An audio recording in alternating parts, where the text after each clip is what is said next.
When my father-in-law passed away, my lazy husband inherited $75 million, dollars, or at least he thought so, and immediately threw me away like trash. He laughed savagely, shoved me out the door, and spat out cruel words. "Now you're nothing! I don't need you anymore, you useless woman." But when my father-in-law's lawyer walked in, his face turned deathly pale. If you've ever been treated badly, ever been looked down on, ever thought you had nothing left to lose, then this story is for you. Are you ready? Don't forget to comment your feelings below to let me know. You're truly useless. I don't need you anymore, you useless woman. Mason's voice echoed through the living room of our house in Fort Wayne, Indiana, as he violently hurled my suitcase down the front steps. It hit the concrete walkway with a dull thud, the zipper popping open slightly, spilling out the pile of clothes I had hurriedly packed. I stood there completely stunned, watching my 10-year marriage collapse in just 10 brutal minutes. My face was still hot and soaked with the tears that had been falling ever since he started throwing my belongings with the eager enthusiasm of someone finally clearing out unwanted clutter that had taken up precious space. My name is Evelyn Harrison, and at the age of 37, I never thought I would become homeless simply because my husband suddenly decided that he was too rich for me, that I was beneath him, that I no longer had any meaning in his life.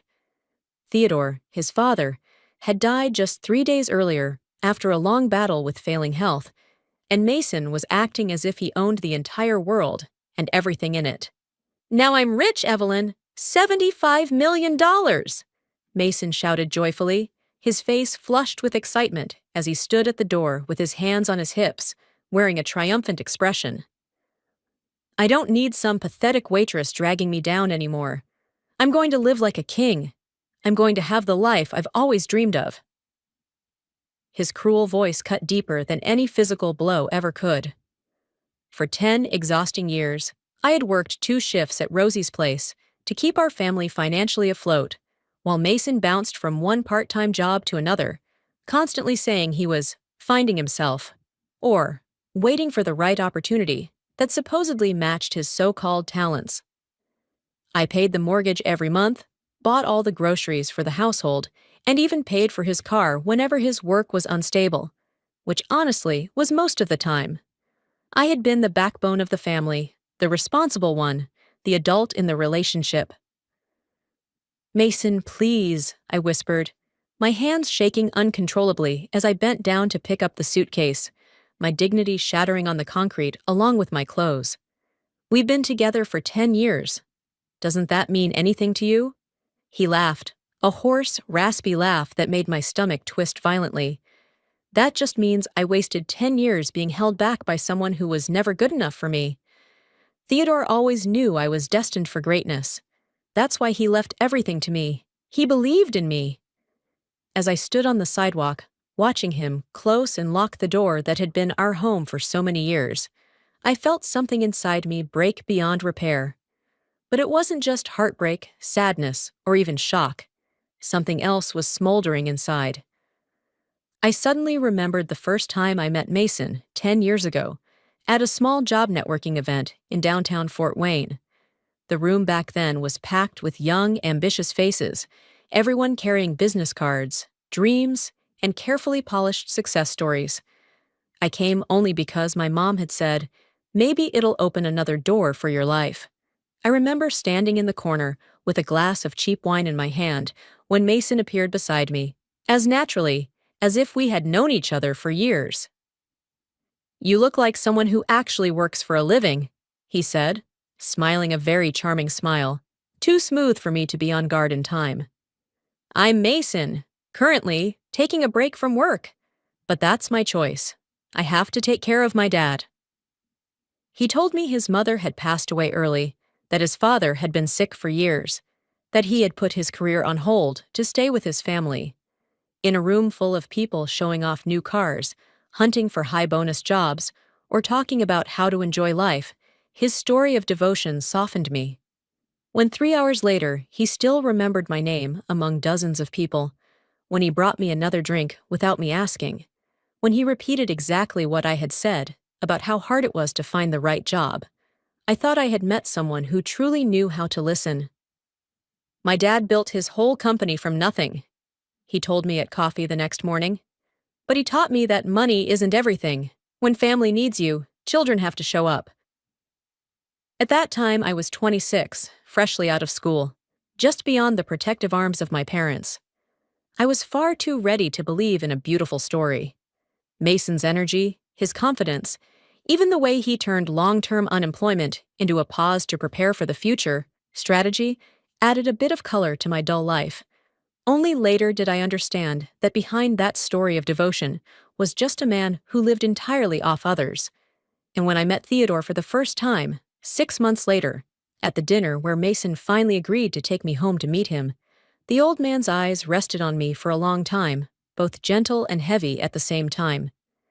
Theodore always treated me very well, clearly even better than he treated his own son. The times Mason was absent, the envelopes of money he quietly pressed into my hand, the vague reminders that, my dear girl, you must know how to keep a way out for yourself. All of those were warnings I failed to understand properly back then. My relationship with Theodore was one of the few bright spots in my increasingly unhappy marriage. While Mason treated his father like an inconvenience, like a chore he had to endure, I genuinely cared for the old man and enjoyed his company. After Theodore's first stroke 2 years ago, I was the one who took him to physical therapy 3 times a week when Mason was too busy playing video games or scrolling on his phone. I cooked his favorite dishes: beef stew with carrots and potatoes, homemade chicken soup, the German food his mother used to make, helped him organize and follow his complicated medication schedule, and spent hours listening attentively to his stories about building his construction empire from nothing. "You are a good woman, Evelyn," Theodore said to me just a week before he passed away, his voice weak but sincere. We sat together on his back porch, watching the sunset paint the Indiana sky with beautiful streaks of orange, purple, and pink. Mason was inside the house, probably on the phone as usual, deliberately ignoring both of us. "You remind me so much of my wife, God bless her soul. She had the same genuine kind heart, work ethic, and loyalty." I smiled warmly and gently patted his work-worn hand. "You don't need to thank me, Theodore. We are family. This is what family does for each other." The old man looked at me with sharp blue eyes that age and illness still had not dulled. "Family isn't always about blood, my dear. Sometimes it's about who shows up when it matters. Sometimes it's about character." At the time, I thought it was just the wisdom of an old man reflecting on life and relationships. I never imagined those words would become prophetic in a way I could never have foreseen. Mason's attitude toward his father's failing health had always filled me with embarrassment and shame. He constantly complained out loud about the smell of medicine, the inconvenience of doctor's appointments, and how Theodore's presence interfered with his lifestyle and restricted his freedom. More than once, I caught Mason rolling his eyes in clear annoyance when his father struggled with simple tasks or needed help around the house. "Why doesn't he just go into some nursing home?" Mason grumbled to me after Theodore had an especially hard day following his second stroke. "I'm not a caregiver. This wasn't part of the deal." "He's your father," I replied, truly shocked by his heartlessness. "And this is his house. We're living here only because he was generous enough to let us stay after you lost your job for the 3rd time." Mason shrugged with complete indifference, then went back to staring at his phone. "But because of him, you lost your job too, and now your income isn't even half of what it used to be. Whatever. Once he's gone, this place will be mine. Then we can do whatever we want with it, maybe sell it and move somewhere better." The memory of that conversation now feels like a dark warning. Theodore had witnessed his son's indifference with his own eyes and had clearly drawn his own conclusions about Mason's character and worth. When I think back to the moment I walked into his bedroom, I can still see the old man's expression when he accidentally overheard Mason say those heartless words, even though he never spoke out or directly confronted his son about it. Now, sitting in my car in the parking lot of a cheap motel, staring at the $43 in my wallet, literally all the cash I have left in the world. I wonder whether Theodore saw something in those final months that the rest of us missed, whether he knew that the money he would leave behind would be squandered by his own son.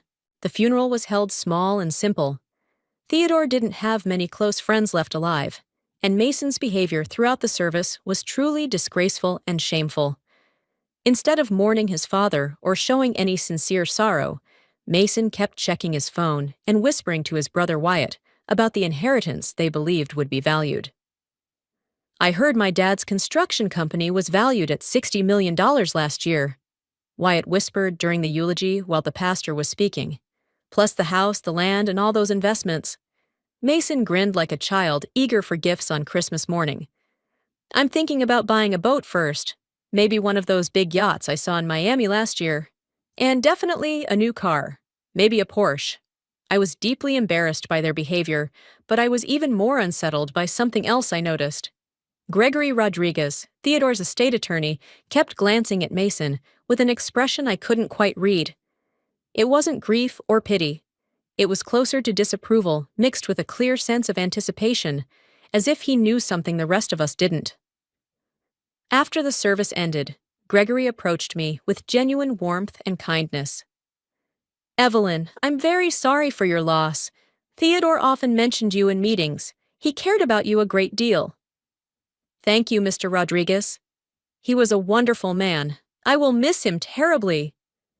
Gregory nodded solemnly, then glanced at Mason, who was discussing vacation plans with Wyatt near the parking lot. "The will reading is scheduled for Thursday at 2 in the afternoon. Please make sure you're there." Something in his tone made me pause. "Me?" Mason said the lawyer told him it was for family only. Gregory's expression darkened slightly. "Theodore specifically requested that you attend. In fact, he insisted on it." As the guests began to leave, Mason was busy playing a voice recording about asset liquidation and researching tax issues related to large inheritances. I caught him typing, "Miami beachfront condo over $5 million," into his phone browser. Theodore's body had just been buried, and his son was already spending money that existed only in his imagination. Only moments later, Mason had contacted 3 real estate agents, scheduled a call with a property lawyer he found online, and started researching Lamborghini dealers. I stood up to say goodbye to Theodore's friends while Mason paced behind me, loudly talking about investment opportunities and diversifying his portfolio. His voice grew louder as more guests left, promising investments and partnerships that would become reality once his money cleared. $75 million, he declared, standing as if addressing a board meeting.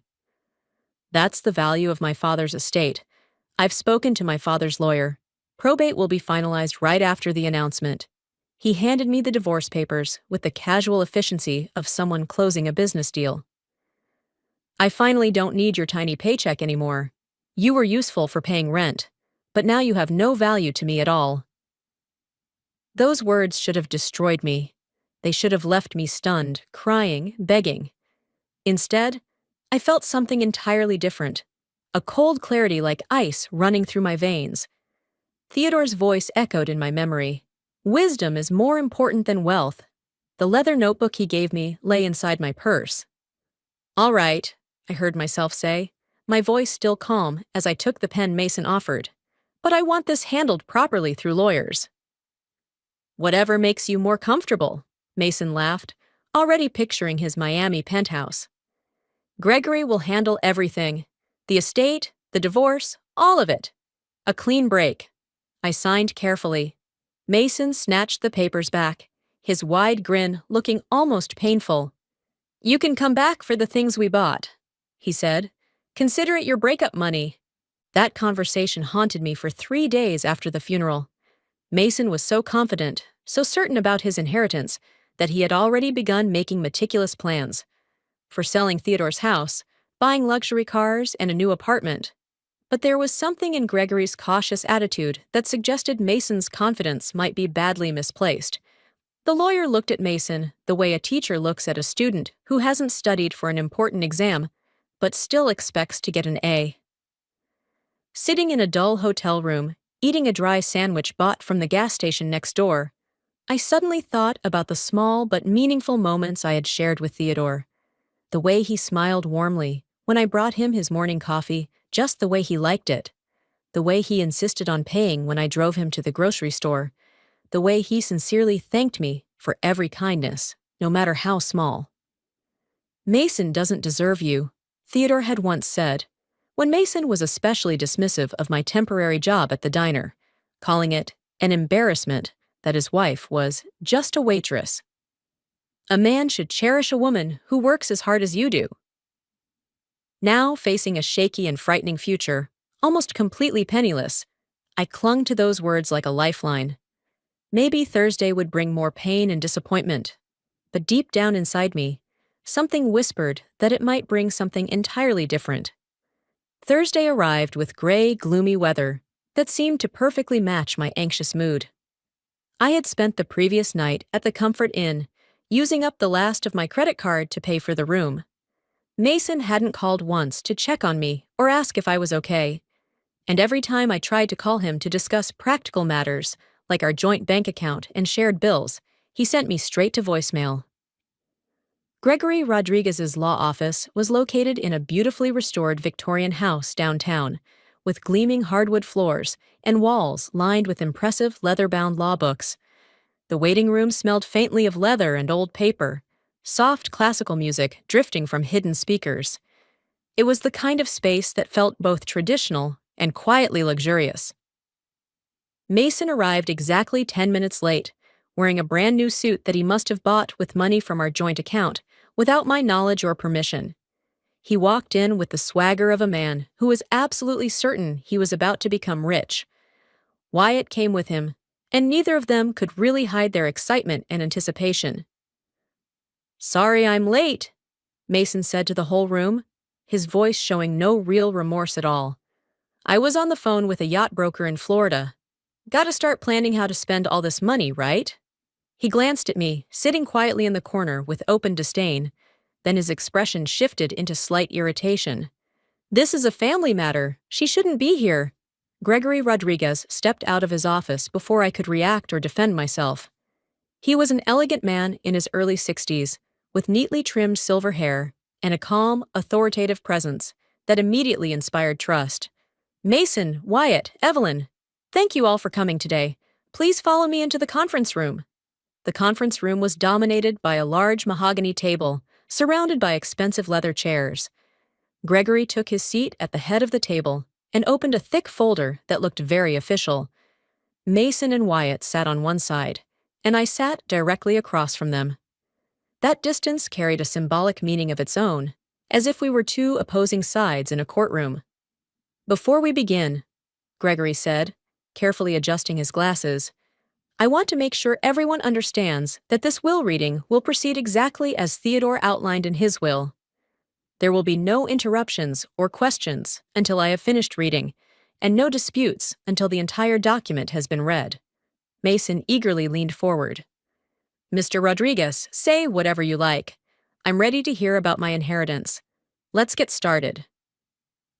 Something on Gregory's face shifted almost imperceptibly, a tiny change that only someone paying attention would notice. "Mason, before we begin, I need to ask you something important. Did you read the copy of the will that was sent to you last week?" Mason waved a dismissive hand. "All that legal language is confusing and boring. I know you'll explain it to me today anyway. Besides, I know my dad left everything to me. I'm his son. That's how it works." Gregory raised an eyebrow slightly. "I see. And you, Wyatt?" Wyatt shrugged, just as indifferent. "Same here. Mason said it was all just a formality anyway. Just legal stuff we have to sit through." Gregory looked straight at me, with an expression I couldn't quite read. "Evelyn, did you receive a copy?" I shook my head. "Mason told me I didn't need to see it, because it had nothing to do with me." For a brief moment, Gregory's professional calm cracked, and I saw a flash of real anger cross his face. "I see." The room fell into a heavy silence. Mason's confident smile faltered slightly, while Wyatt shifted uncomfortably in his chair. I felt my heart begin to pound. even though I couldn't yet say exactly why. Gregory opened the file folder and pulled out a thick document sealed with official ribbon and wax. "The last will and testament of Theodore James Harrison," he announced solemnly, "dated April 25th of this year." April 25th. That was only 2 months ago, after Theodore's second stroke. My mind began to spin, trying to recall what had been happening in our lives at that time. That was also when Mason suggested putting Theodore into a nursing home, and when I started spending more time caring for the old man because his health was rapidly declining. "Let us begin," Gregory said, and the entire room seemed to hold its breath. Gregory cleared his throat and began to read the formal document in a steady, composed voice. "I, Theodore James Harrison, being of sound mind and body, hereby declare this to be my last will and testament. To my son, Mason Harrison, who has shown little regard for hard work or loyalty to family, I leave the sum of $5,000 and my father's fishing gear stored in the garage." The words struck the room like a heavy blow. Mason's expression shifted from confident expectation to confusion, then slowly to horror as reality set in. "Wait, what? That can't be right. $5,000? There must be some mistake. Read it again." Gregory raised his hand for silence and continued reading without pause. "To my son, Wyatt Harrison, who moved to California and visits perhaps twice a year, I leave $10,000 and my collection of antique tools, in the hope that my son may finally learn the value of building something with his own hands." Wyatt's mouth fell open in shock, but he seemed too stunned to speak. Mason, however, was visibly starting to panic. "That's impossible. I'm his son, his rightful heir. Where's the rest? The $75 million? The company? The house? The stocks? The other assets? This is insane." Gregory's expression remained neutral, but I could see satisfaction in his eyes. "If you had read the will as instructed, Mason, you would know that there is much more still to be read. The majority of the estate, the Harrison Construction Company, valued at approximately $62 million. The family home and surrounding real estate, valued at $8 million, along with all liquid assets, investments, and personal property, totaling approximately $5 million, will pass to an entirely different person." My heart pounded so hard I could hear it in my ears. Mason looked like he was about to faint, his face drained of color and his hands visibly shaking.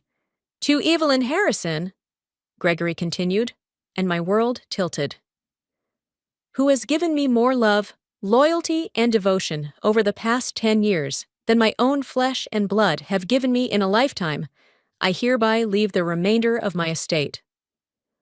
The silence in the room was unbearable. I felt like I couldn't breathe, couldn't process what I was hearing.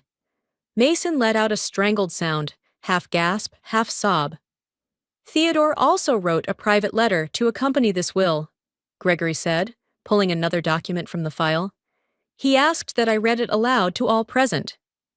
Gregory unfolded the letter, and I recognized Theodore's careful, deliberate handwriting on the cream-colored paper.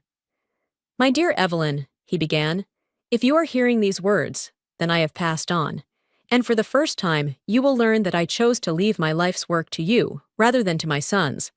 This decision was not made lightly nor in anger. It was made after careful observation and deep consideration of who truly embodied the values upon which Harrison Construction was built." Mason tried to interrupt, but Gregory continued reading without acknowledging him. "For 10 years, I watched you work to support my son while he chose entertainment over labor. I watched you give up better-paying work and take a job as a waitress so you would have time to care for me during my illness with genuine compassion, while Mason complained of the inconvenience. I watched you treat our home with respect, while Mason saw it only as something to be sold for profit.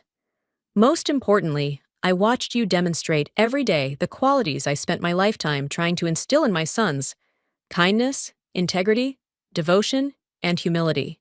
By now, Mason was gasping for breath, and Wyatt looked completely stunned. But Gregory still was not finished. "Evelyn, you may wonder why I never told you of this decision.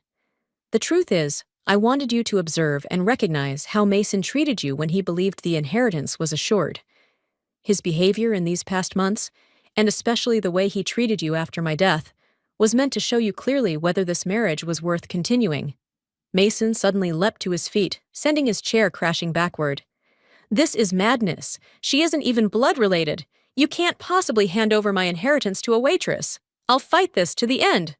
Gregory's voice turned icy. Sit down, Mason, or I will have security escort you out of the building immediately. Your father's will is legally binding, fully authenticated, and completely valid under the law. Mason collapsed back into his chair, his face flushed and wet with tears. There has to be something I can do.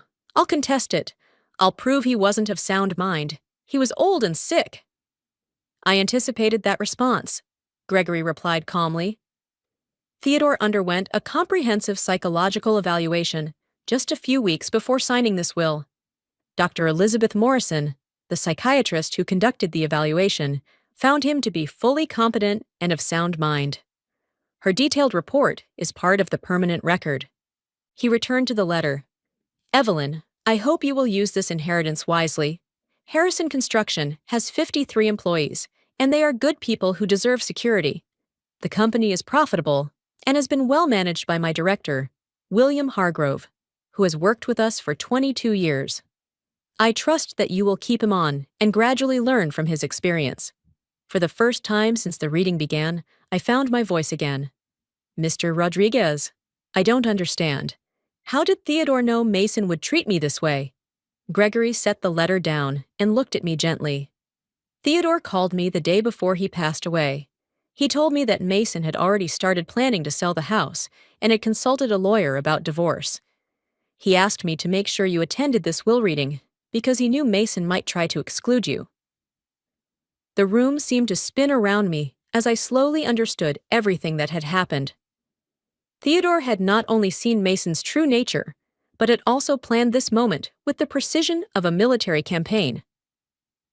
There is more, Gregory said, returning to the letter. Mason, if you are hearing these words, know that I still love you as my son. But love alone cannot excuse a lifetime of living off others. Perhaps losing what you never truly earned will teach you the value of work and the importance of treating people with respect. Wyatt, the same applies to you, although your fault lies more in indifference than in cruelty. Mason was now sobbing uncontrollably, finally faced with the brutal reality. He had thrown away a marriage and revealed his true nature, and in doing so had accidentally destroyed the inheritance he had been so certain of receiving. The room seemed to shrink around Mason. The few seconds of silence stretched so long that I could hear the ticking of the second hand on the wall clock and even the wind slipping through the trees outside the window. That's all? His voice went hoarse, as if stuck in his throat. $5,000? Gregory did not answer right away. He simply closed the file in front of him, lifted his eyes to Mason with a calm, professional look that made the contrast between them even sharper. That's correct, $5,000 and your grandfather's fishing equipment, as Theodore stated very clearly. He paused for a beat, then added in an even tone, Your father felt that was enough for you to start over, and hopefully to learn the value of work and loyalty. The silence that followed his words was so dense that even the traffic noise from the busy street outside seemed to soften. Mason stared at the stack of papers as if he looked long enough, the lines of text might rearrange themselves and turn back into the $75 million he had been bragging about to everyone. The stiff new suit he was wearing, bought with money from the joint account that I had worked myself to exhaustion to fill, suddenly looked loose on him, like a child trying to wear an adult's clothes. Then came the bargaining. Evelyn, please! Mason turned fully toward me, for the first time since I had entered this room, actually looking at me. We can talk this through. We can fix this. His eyes were red, his voice trembling, but not with remorse. With fear. I could tell the difference clearly. I rushed things. I was shaken by Dad's death. I said things. You know how people lose control when they're grieving. We don't have to divorce. We can withdraw the papers, start over. I looked straight at him. You said I was useless. That I was excess baggage you didn't need to carry anymore. I didn't mean that. He cut in quickly, reaching toward me as if he could pull the cruel words back out of the air. I was in shock because Dad died. You know, I've always had trouble dealing with loss. You can't hold a few angry words against me, too. The names of yacht brokers in Florida are still in your call history, Mason, I said slowly, without raising my voice, without trembling. You started looking up yachts and new apartments right at his funeral. You didn't cry. You planned how to spend money. Mason's face twitched, as if slapped, but he couldn't find a word to argue back. And when he couldn't pressure me with soft words, he switched his tone so fast that it felt like another door inside him had suddenly swung open. We can split it, he said in quick, gasping bursts. How much do you want? 50-50? 30-70? Think about it, Evelyn. 75 million. However we split it, we're set for life. You can keep working if you want, open your own diner, do charity work, whatever you like. Outsiders will look at you and say you're too greedy to take everything. I remained still, my hands clasped together on the wooden table, the cold memory of my wedding ring still on my finger even though I had taken it off 3 days earlier at the motel. You still don't understand anything, do you? I asked quietly. This isn't a story about how to divide things fairly. This is a story about who someone becomes when they think they have everything in their hands. Mason drew in a sharp breath, then changed tactics once again. Dad would want us to stay together, he said, forcing his voice down into a low, trembling note. He loved both of us. He wouldn't want the family to fall apart. You know, he always said, family is the most important thing. If you insist on divorcing right now, people outside will think you're taking advantage, Evelyn. They'll think you're clinging to this opportunity. People will think many things, I replied calmly.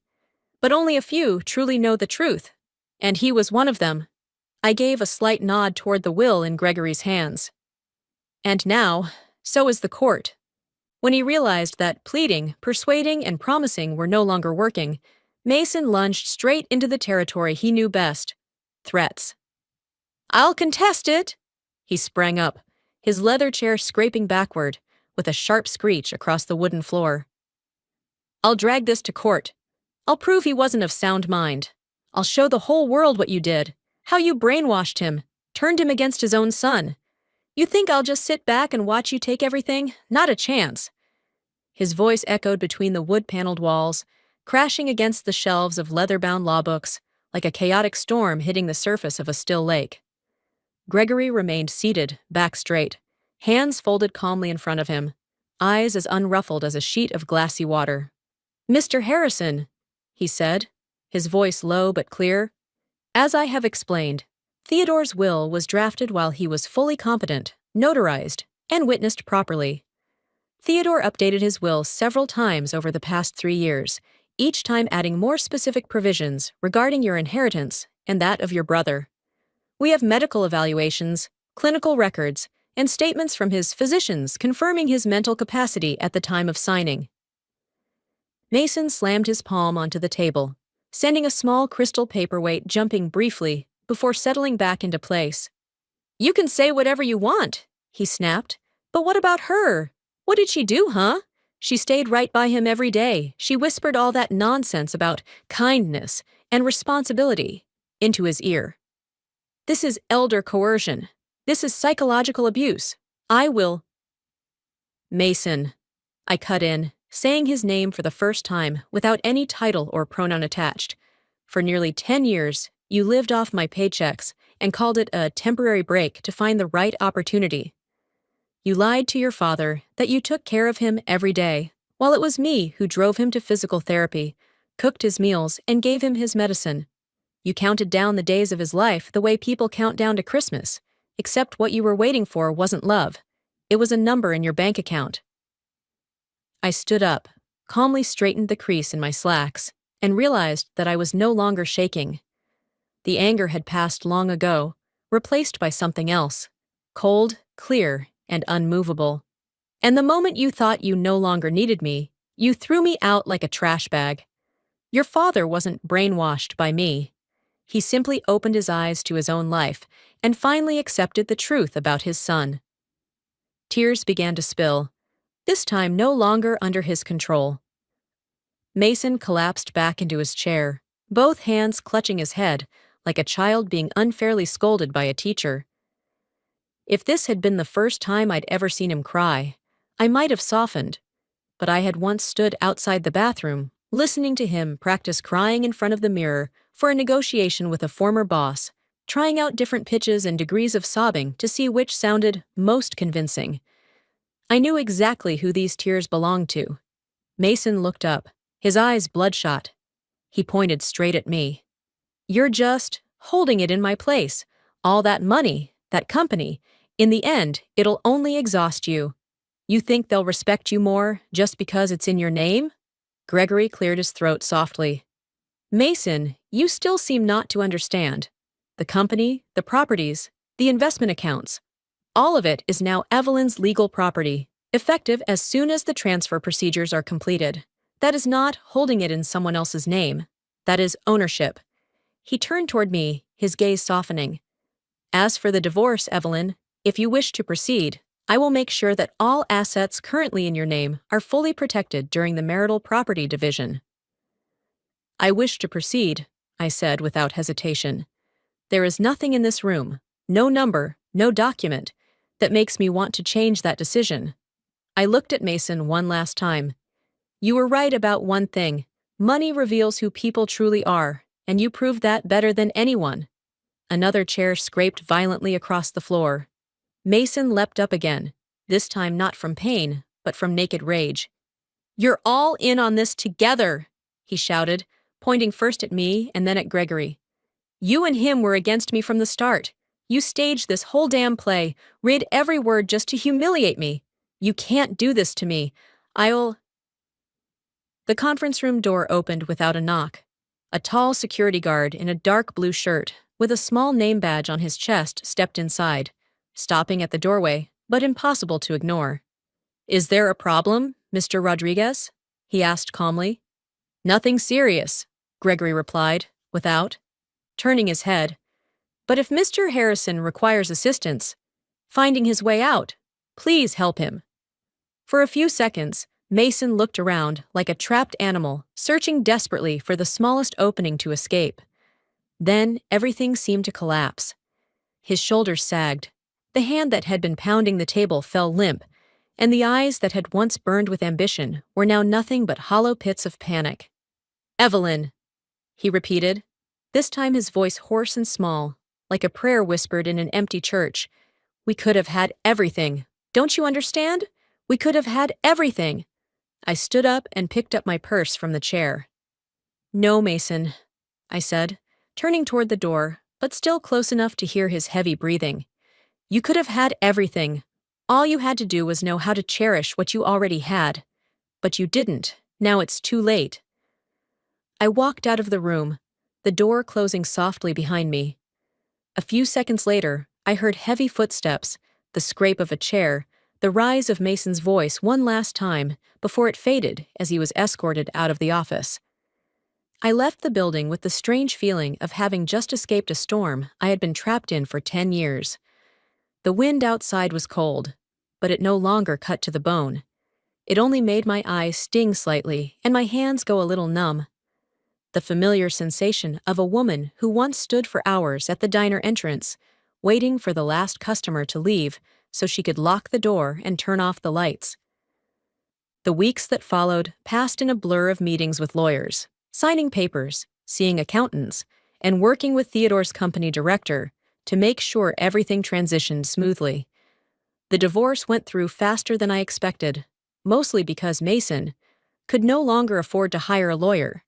He showed up at the first mediation session with a messy stack of printed documents, trying to argue his contributions to the marriage. But when my attorney laid out every expense, every rent payment, every actual financial contribution, everything became painfully clear. In the end, Mason signed the papers with nothing left to argue. Maybe he finally realized that in this world, the court only cares about numbers and evidence, not the stories he was used to telling others about his potential.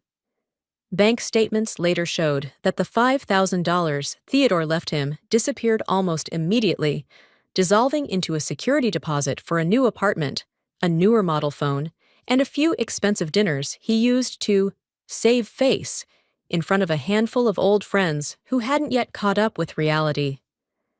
In truth, Mason ended up in a rundown apartment on the edge of town, the kind with peeling off-white paint on the walls, threadbare carpet, and a balcony overlooking an oil-stained parking lot. It was no longer the warm home with the back porch and garden that Theodore had once been so proud of, and it certainly wasn't the luxury condo in Indianapolis Mason had fantasized about. It was just a temporary shelter, in the literal sense. Meanwhile, I returned to Theodore's house, now my house, with a completely different perspective. That house, with its wooden steps worn smooth by family footsteps, the lingering scent of old wood and coffee in the kitchen, had once been a place where I felt like an outsider, living on borrowed ground, always trying to prove I deserved my fragile place. I started with small things: dusting Theodore's picture frames, scrubbing the dull stainless steel sink, gathering the piles of old bills Mason had scattered across the counter. I patched the nail holes in the walls, replaced the yellowed curtains with lighter, brighter ones. Every morning, when I brewed coffee, I threw open the kitchen windows and let the light flood in, instead of keeping the curtains tightly closed the way Mason always liked. One afternoon, standing on the back porch, where Theodore used to sit with me watching the sunset, I thought about something he once said: "Family isn't always blood." Back then, I thought he was only comforting me. Now I understood that he had been laying the very first stone on the path he would later build for me to walk. I began attending a women's support group in the city, a place where wives, mothers, and women who had experienced financial abuse and emotional control told their stories to one another.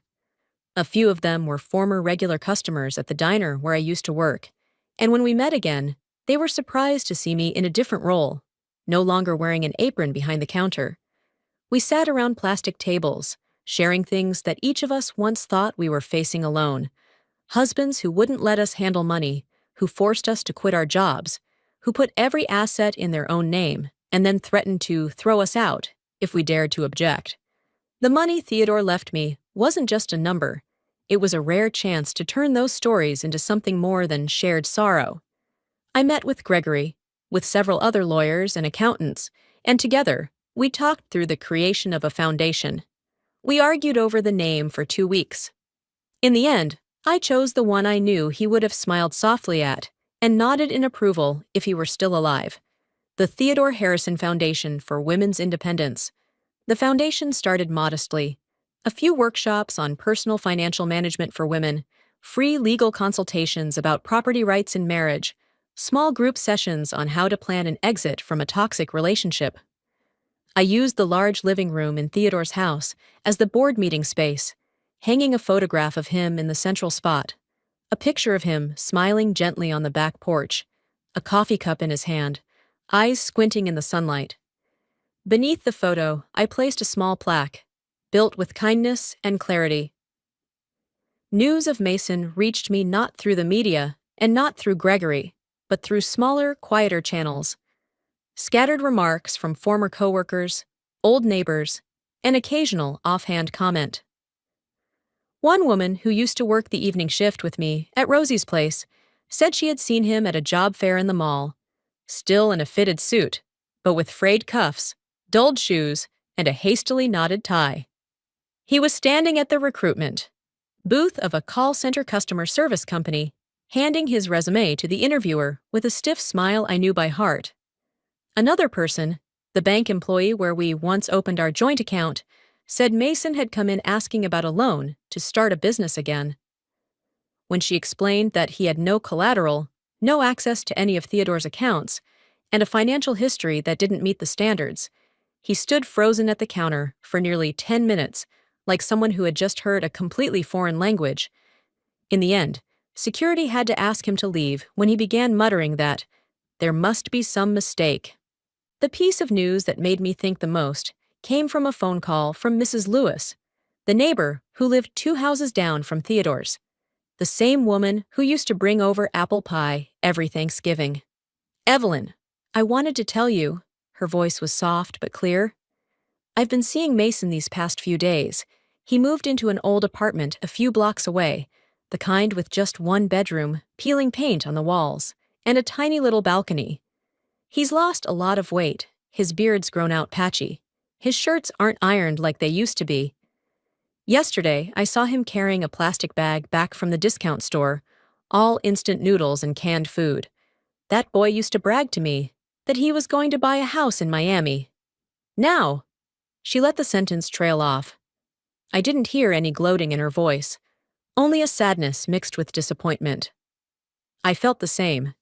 It turned out Mason had gotten a job, a call center customer service agent for a company that cold calls people to sell extended warranties for household appliances. A distant acquaintance of his, who still kept in touch with a few people from the old days, described the scene with a bitter edge. Mason sitting in a tiny cubicle, wearing a headset, reading off a prepared script line by line, trying to convince complete strangers to spend a few more $100s to insure their washing machines or refrigerators. The man who once dreamed of yachts, luxury condos, and million-dollar opportunities now had to count every minute of his shift to meet call quotas, paid by the hour with a meager commission.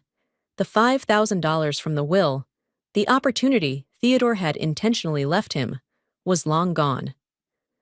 Call center pay isn't terrible, but for someone who had never learned how to budget, never knew what saving meant, it was like pouring water into a basket.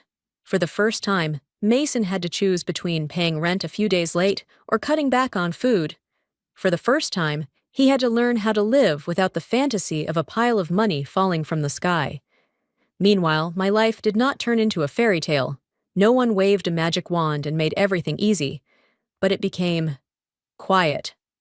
I learned how to run a company I had never imagined I would lead, not by pretending I was suddenly brilliant, but by listening to the people who had been with it for years. William Hargrove, the director Theodore mentioned in his will, became my patient mentor. He explained every financial report, every contract, every project, reminding me to ask again whenever I didn't understand. He chose you because of how you treat people, William told me during one afternoon meeting. Not because you already know how to read a balance sheet, the rest can be learned. In the evenings, when I wasn't tied up with company work, I went to the community center, where the Theodore Harrison Foundation was holding its first classes. We started with the very basics: how to make a simple budget on a single sheet of paper, how to tell the difference between needs and wants, the legal rights women have to their wages and shared marital property. I looked at the women sitting in a circle around the table, pens in hand, eyes focused, and I saw myself in them, the version of me from a few years ago, who didn't yet know to ask the question, who is this registered under? Who didn't yet know how to say out loud, I want to keep my own money. 6 months after the will reading, I stood alone in the office that used to be Theodore's reading room. The late afternoon sunlight slanted through the window, falling across the wooden desk where the will had once been spread out, where my life changed direction with just a few lines of text. On the wall, beside the foundation's certificates and operating licenses, hung a new photograph. The women from the Theodore Foundation's first financial literacy class, all of them smiling, arms raised high, with the very first budget plans of their lives. I thought of Mason, probably sitting at a different desk in a different building at that moment, reading and rereading the greeting lines printed on a sheet of paper, trying to keep the exhaustion out of his voice when the person on the other end hung up halfway through the call. I didn't feel any joy imagining that scene. Only a quiet acknowledgement that, in the end, life had returned to its balance. What each person does, they eventually receive in kind. I walked into Gregory's conference room that day with a few loose dollars in my wallet and a marriage that had burned to the ground.